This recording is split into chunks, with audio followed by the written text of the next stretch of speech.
Everything, all of this chaos and madness, all began with the black fog.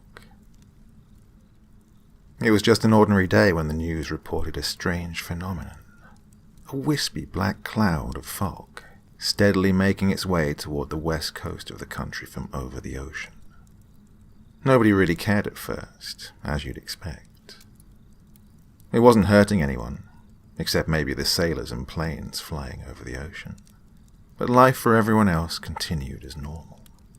Whenever the news would talk about what we now know as the black fog, people would nod, show mild interest, say something like, "Oh yeah, that's interesting," and be done with it. Until the black fog hit the west coast. Cities on the seaside were the first to be hit and covered with the black fog. The news went crazy. Every station frantically pointing their cameras at the fog to capture footage of the unique event.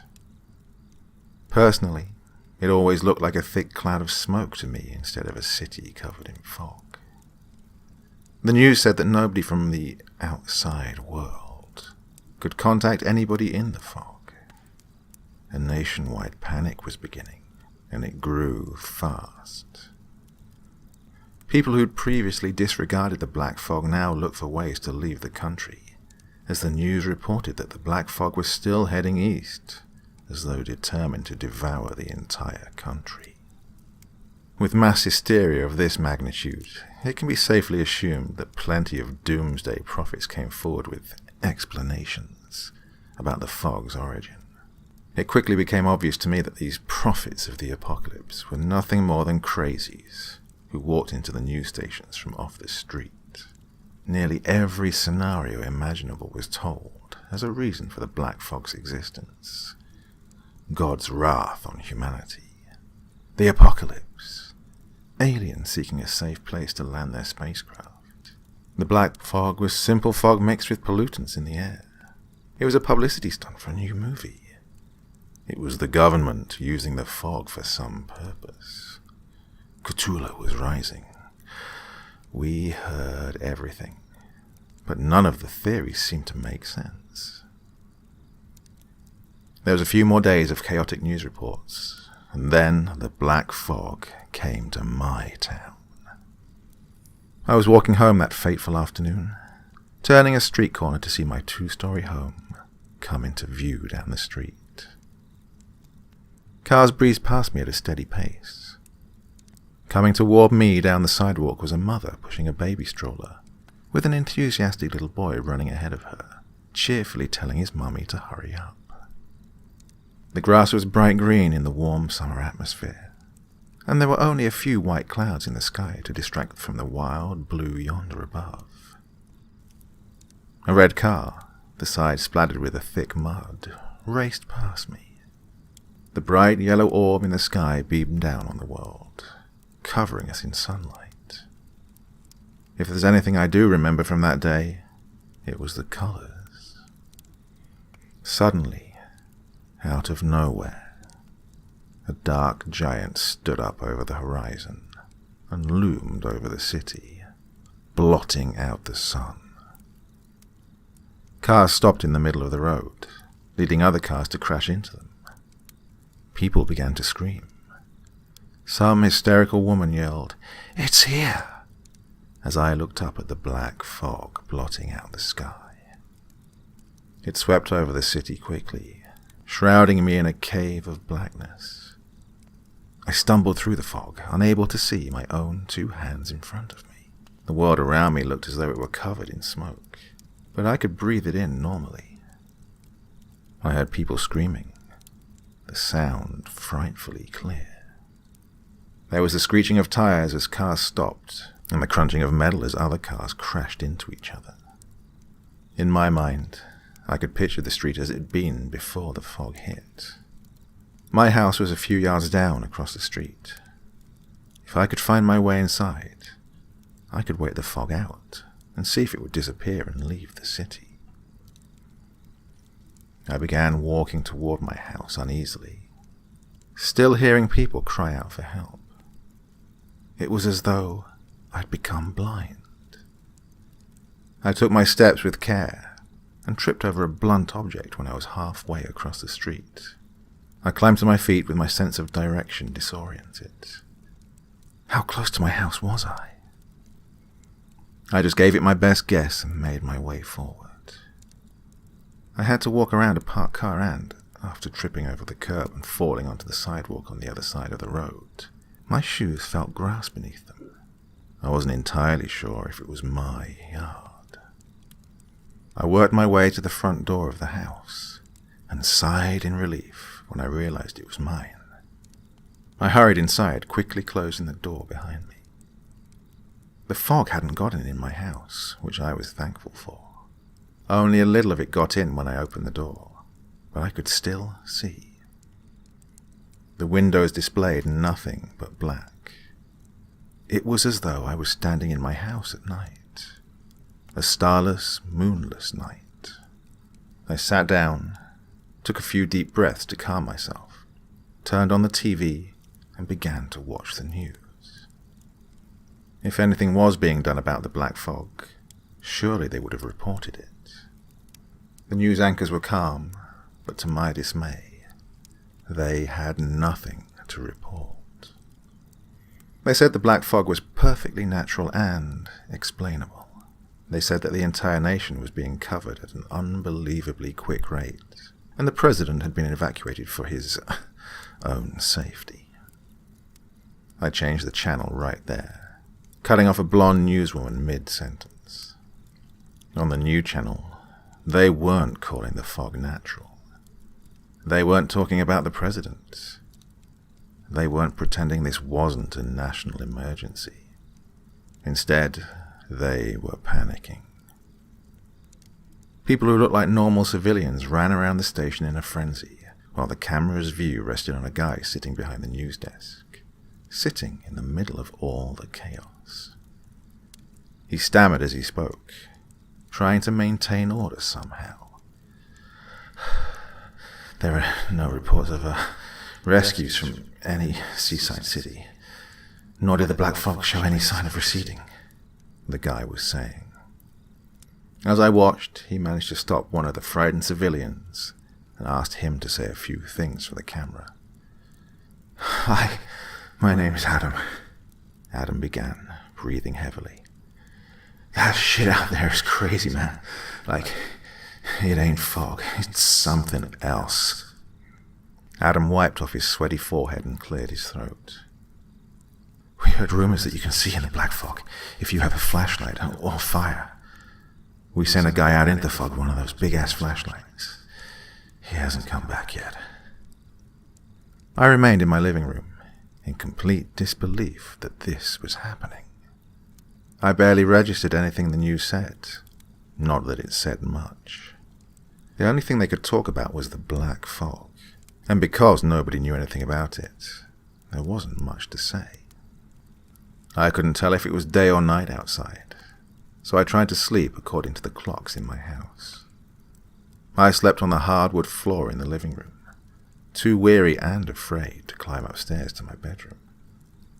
When I woke up, I immediately turned the TV on again. Inside the news station, there were sleeping people mixed with people standing off camera who were in rapid discussion about what to do. It was as though they'd forgotten the camera was on. I decided to wait and see if they were going to give any piece of news that was worthwhile, and went into the kitchen to fix myself something to eat. Fortunately, I'd made a trip to the grocery store the day before it all started. Despite this, my appetite still wavered when I looked at the food. Black fog didn't feel real to me, almost like some kind of demented nightmare, but it still hurt to think about. I returned to the living room without eating anything, and sat down on the couch and stared at the TV. After staring at the screen and listening to the people in the news station talk for an hour, I groaned. Survival was boring. I turned my head to the living room window and examined it from where I sat curiously. I think Adam had said something about being able to see in the fog with... I jumped off the couch and stumbled over to the hall closet. After shuffling through coats and other miscellaneous things, I found a flashlight. Clicking it on, I sighed in relief when a bright beam of light shot out. The first light I'd seen since it all started. I pointed the flashlight towards the living room window and froze when I saw a face outside. There was a man standing outside the window with his thin nose barely touching the glass. His face was horrible, yet I couldn't look away. The skin hung loosely on him, making him look like an old man. He had long, silver hair on his head, a few strands of which were dangling limply over that face, but also huge bald patches. The worst part about the man was that he was smiling at me. He had a wide, toothy grin, but his eyes had black irises and white pupils. Near the bottom of the window, I could see he was wearing a torn-up white shirt, but his smile hypnotized me. His eyes burned into mine. There was no color to the man at all. Even the thin cuts on the side of his face were an inky black. He was nearly completely unmoving, only moving the slightest bit as he breathed. The light from the flashlight didn't seem to affect him at all. I moved closer to the window and rapped my fist on the glass, but the colorless man only stared. I turned the flashlight off, and the man disappeared into the fog. I turned the light back on, and he was visible again. Adam was right. It was possible to see in the black fog with a flashlight.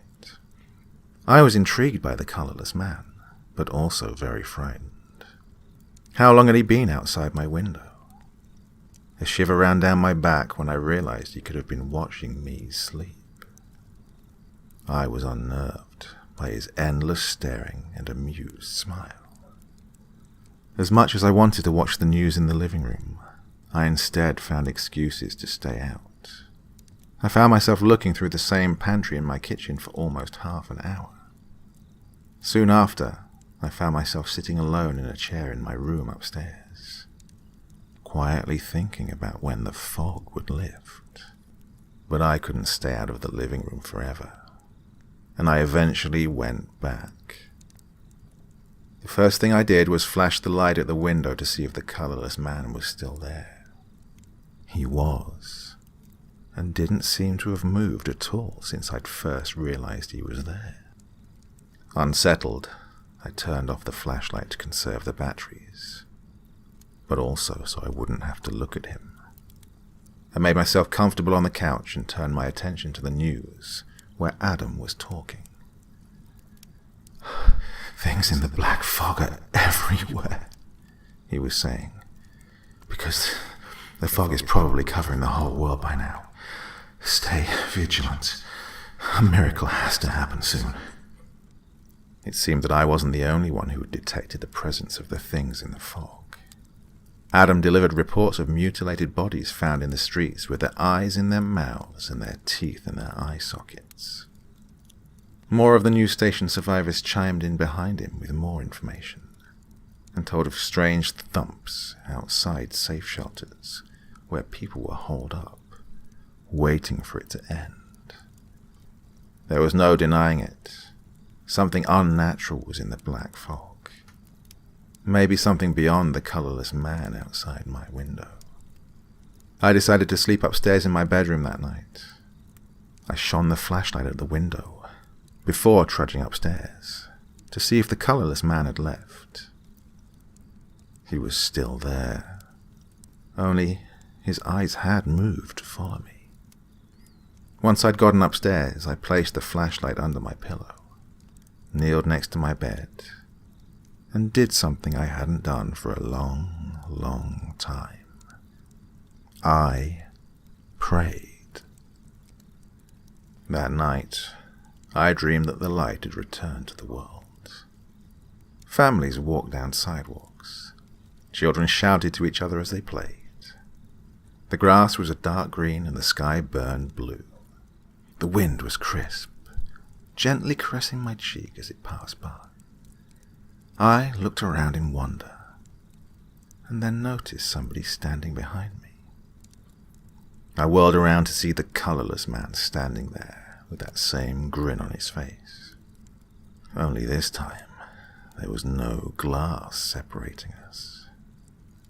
I woke up, sweating. The first thing I saw was my bedroom window. Out of curiosity, I took the flashlight from under my pillow and pointed it at the window, my thumb flicking the switch on. I don't know what I was expecting to be there.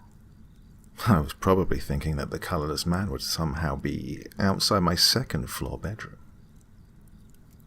Something was out there, but it wasn't him. This time it was a woman with pale skin and long black hair. She looked younger than the colourless man, probably in her 20s, but she still had the same crooked grin, the same vacant eyes, and the same unsettling stare. She was also completely drained of colour. I immediately fell off my bed and screamed as the colourless woman stared on.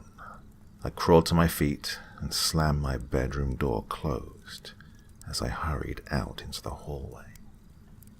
As soon as it had shut, I noticed another window in the hallway. I flashed the light at it and gasped when a fat, colourless man came into the light, grinning as though laughing at a private joke. I didn't know what to do. Total panic seized me, causing me to flee from the unseen eyes in the black fog. I shone the flashlight at every window I came across. I found another colourless woman in the guest room window, and a thin, colourless man looking into the upstairs bathroom before I managed to reach the stairs. I practically flew down them and dived into the kitchen, where I ducked under the table and tried to catch my breath. Out of the corner of my eye, I could see the kitchen window. As much as I didn't want to know if one of them was there, I still flashed the light at the window. This was the worst one yet. He resembled a wolf with a wide snout, shaggy black fur and pointed ears, and he stared at me with wide, hungry, pupilless white eyes. For a crazy moment, I thought it must have been a wolf skull or a mask, but then a thick dog tongue slid out of his mouth and licked his chops as he continued to gaze at me. There was a colourless person at every window in my house, I realized. I stumbled out of the kitchen to get away from the starving eyes of the colourless wolf, and found myself standing in the living room. I flicked the flashlight on, and I pointed it at the window to see that the colourless man was still there, patiently waiting. As I stared, his grin widened and revealed fangs like razors in the back of his mouth. His eyes flashed red, the first colour I'd seen since the black fog had arrived.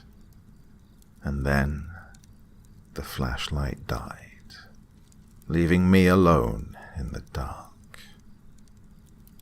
As I stood there, blinking in the utter blackness that surrounded me and pressed in from all sides, something began tapping on the living room window. As if in response, the colourless people began tapping on every window in the house. The sound was maddening, completely in unison and growing louder, more frequent as every second crept past. And I've been listening to them ever since. All of them. Just tapping on the windows. The sound never leaves, never stops, never pauses. Listening to that endless noise, I just know that it's tearing my mental state in half. I don't know how much longer I can take this.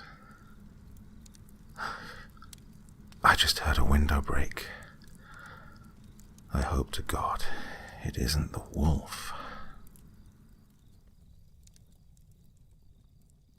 Thank you guys for watching, and don't forget to subscribe for more videos.